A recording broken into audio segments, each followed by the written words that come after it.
नमस्कार, मी पंजाब डक आणि आजपासून परत एक अंदाज देणार आहे। तर राज्यातल्या सर्वप्रथम शेतकऱ्याला सांगू इच्छितो की राज्यात सर्वदूरचा सध्या तरी पाऊस नाही।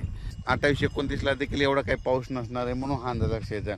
आणि त्याच्यानंतर 29 आणि 30 जूनच्या दरम्यान राज्यामध्ये म्हणजे सांगायचं झालं तर सोलापूर जिल्हा, लातूर जिल्हा, धाराशिव, बीड या भागामध्ये तिकडल्या भागामध्ये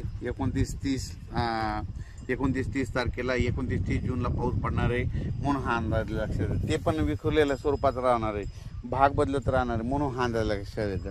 सर्वदूर काही पडणार नाही म्हणून हे लक्षात येतं।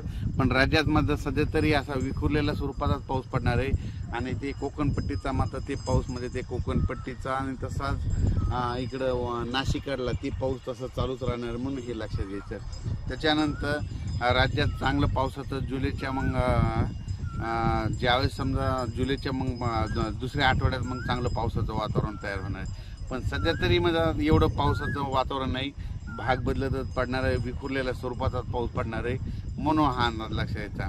म्हणजे त्याच्यामध्ये काय होईल, ज्यांना पेरणी केलेल्याला जीवदान ठरणार आहे म्हणून हे लक्षात घ्यायचं। आणि जमिनीमध्ये भरपूर ओल आहे आणि काल देखील म्हणजे सांगायचं झालं तर विदर्भात खूप पाऊस झाला आणि त्याच्यामध्ये सर्व शेतकऱ्याला जीवदान भेटलं।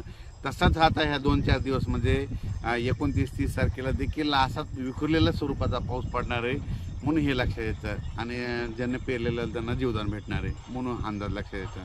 29 आणि 30 तारखेचा पाऊस तुम्हाला एक सांगतो इच्छितो, सोलापूर जिल्ह्यामध्ये पंढरपूरकडे देखील असणार आहे म्हणून हे त्यांनी देखील लक्षात यायचं। लातूर जिल्ह्यात देखील पडणार आहे, धाराशिवकडे असणार आहे, नगर जिल्ह्यात काय राहणार, कडा आष्टी बीडकडं म्हणजे कडा आष्टी पाटोदा तिकडल्या भागात देखील पडणार आहे। त्या शेतकऱ्याचे मला बरेच फोन आले, आमचं सोयाबीन निघालं, कापसं निघालेत आणि पावसाची नितांत गरज आहे। तर त्यांना सांगू इच्छितो की तुम्हाला 29, 30 आणि 1 तारखेच्या दरम्यान तुमच्या कडा आष्टी बीडकडे देखील पाऊस पडणार म्हणून हे लक्षात यायचं। इकडं पुन्हा त्याच्यानंतर 29, 30 आणि 1 जूनचा पाऊस आटपाडी सांगलीकडे देखील असणार आहे आणि त्याच्यानंतर कोकणपट्टीत मात्र सगळीकडेच राहणार आहे। पण राज्यात मात्र सर्वदूर पाऊस नाही पडणार, विखुरलेल्या स्वरूपाचा पडणार आहे।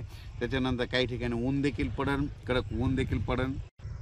त्याच्यानंतर इगतपुरी, नाशिक आणि नंदुरबारचा हे पाऊस मात्र कायम राहणार आहे म्हणून हे लक्षात यायचं। पण त्याच्यानंतर 1, 2, 3 जुलैच्या दरम्यान परत काय होणार विदर्भामध्ये, पूर्व विदर्भामध्ये नागपूर जिल्हा, नागपूर, वर्धा, भंडारा, गोंदिया, तसंच त्याच्यानंतर अमरावती, त्याच्यानंतर इकडं शेगाव, तसं नंतर घाटाच्या खाली जळगाव ह्या पट्ट्यामध्ये पुन्हा तिकडंच पाऊस पडणार म्हणजे 1, 2, 3 जुलैचा। म्हणजे सांगायचं झालं तर सर्वदूरचा सध्या पाऊस नाही, त्याच्यामुळे तिकडं पडणार हे लक्षात यायचं। विखुरलेल्या स्वरूपाचा असणार आहे म्हणून ही सर्व शेतकऱ्यांनी अंदाज लक्षात घ्यायचा। अचानक वातावरण बदल झाला, पुन्हा उद्याच्याला एक मेसेज दिला जाईल। धन्यवाद।